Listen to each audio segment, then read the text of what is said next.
It took almost 2 years since the release of the draft bill for the Mediation Act to come into existence.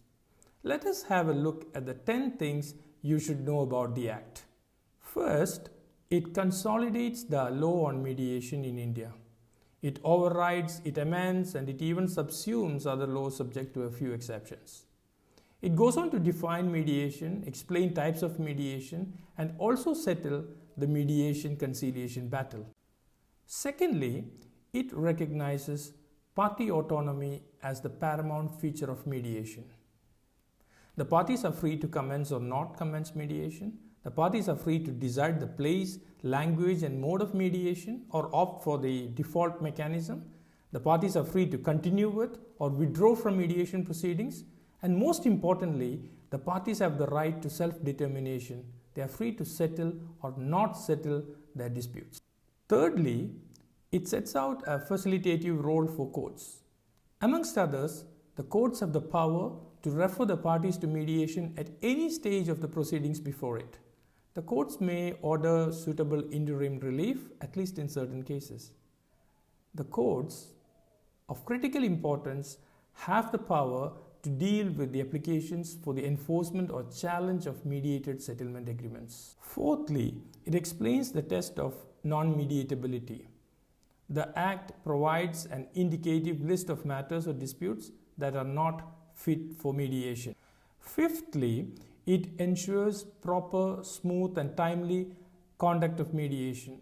The Act provides a strict time limit to complete mediation. It lays down the manner of conduct of mediation and sets the role of mediators. It gives a lot of confidence and protection to the mediating parties through the confidentiality and non-disclosure provisions. Sixthly, it makes mediated settlement agreements final and binding and enforceable as a judgment or decree of court.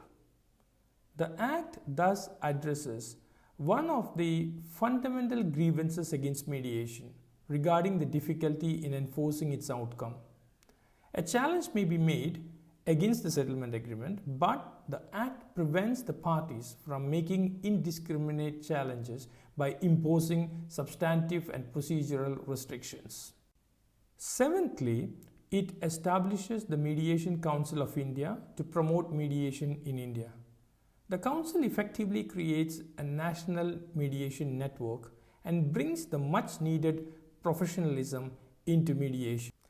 Eighthly, it recognizes mediation agreements but leaves them toothless.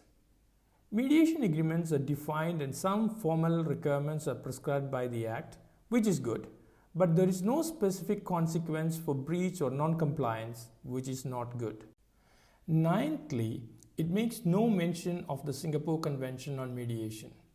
There are no provisions for the enforcement of the Convention settlement agreements.